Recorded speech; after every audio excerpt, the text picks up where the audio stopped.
Hello and welcome to my channel StartLIfeOver. Topic of this video is motivation. I already mentioned in my previous videos that I'm not a big fan of concept of motivation, and today I would like to explain why I don't like motivation and why I even think that motivation is dangerous. Let's get started.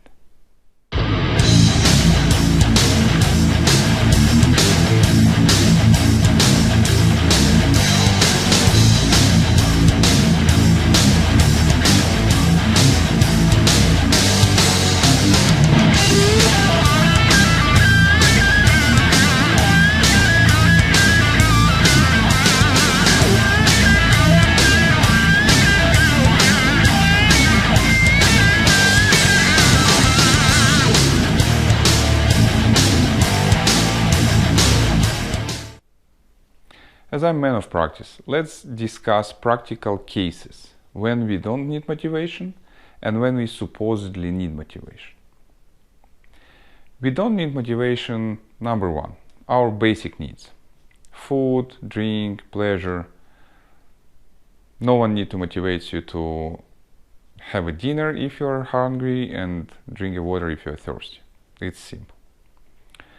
Also, we don't need motivation when we want something. Let's take as an example, you were waiting for some new season of your favorite TV show, and finally it released. There is no motivation for you to call your friends, to gather everyone together, to make some snacks or something and enjoy the show. All this extra effort you are doing willingly and joyfully. Another situation when you don't need any motivation, when you see reward. For example, your job.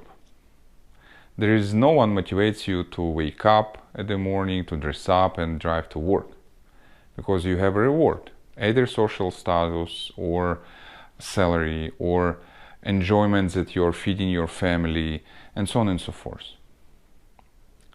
There is another one, a situation when you don't need any motivation, not really pleasant, but very strong actually.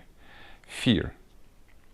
Either somebody point a gun at you, or you are, lost in the forest. You are forcing yourself very simply and without no extra help to do particular activities. Now let's see what the situations when you supposedly need motivation. I can imagine only one. When you think you want something, but you don't want to do this. And it is very important to understand that you think you want it. Because as we see before, if you want something, you don't need any external motivation. You are doing this willingly and joyfully. But if you think you want it and you don't want to do this, this is problem. And this, when it comes to the next point, why I think that it is dangerous, because it's like disease. You understand that you have a disease, as well as you understand that you think you want something, but instead of cure it, instead of understand why you don't want to do this, what problem, what is the problem, you are waiting for somebody from external world come in and help you. If you don't want to do something, this is already a problem. Only thinking here, why is it reward not worth of the effort, or you don't like what you will see as a result? Why you don't want to do this? Only understanding these simple thoughts will allow you to move forward. But when you don't do this, when you're seeking for external help, you are not curing your disease. And what happens usually when you don't cure your disease? It goes really bad. Because you already don't want to do things, and you already consider yourself as a weak, you are frustrated about yourself, you're angry at yourself.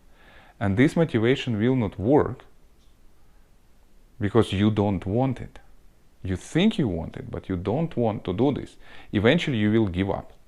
And it would be depression, here we come.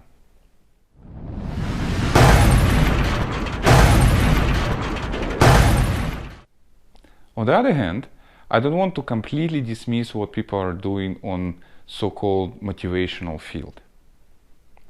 I definitely want to rename it because motivational concept is misleading and confusing, and people seeking for external help using motivation instead of fixing their own internal problems.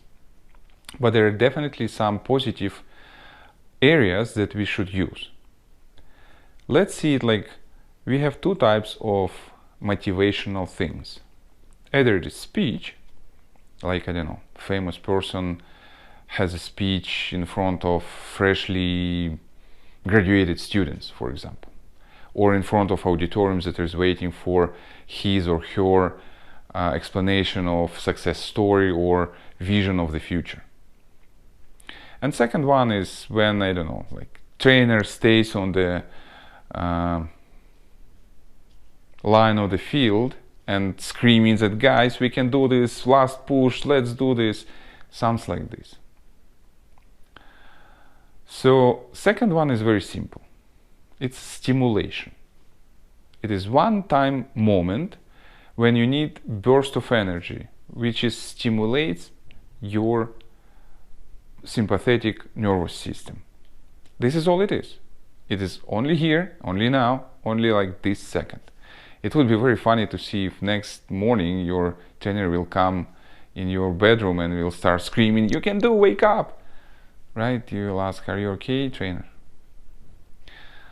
So this is one-time activity, so we should not call it motivation, we should call it stimulation. Another thing is this speech stuff. This I would call information. Because out of all this story, that usually like 5 to 10, 15 minutes, you need to get piece of information that you see may lead to the success or that you see will drive to the bright future. Take it and try to apply it in your life in order to be successful and so on and so forth. As an example, I can give you, for example,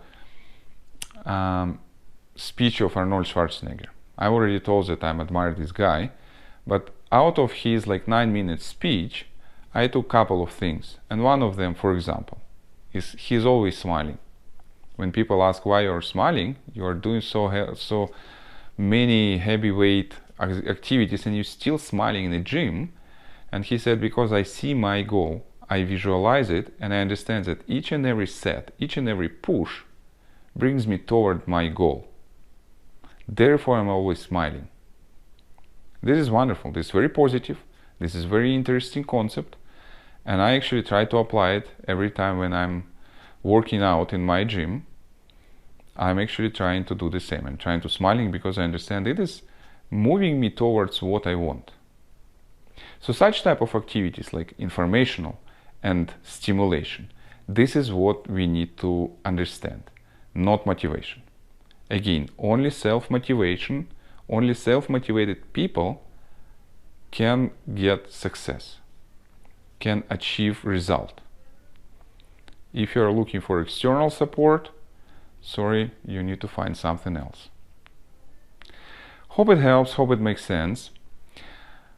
Thank you for watching my video. Subscribe to my channel, share this video with your friends, give me your like or dislike, and until next time.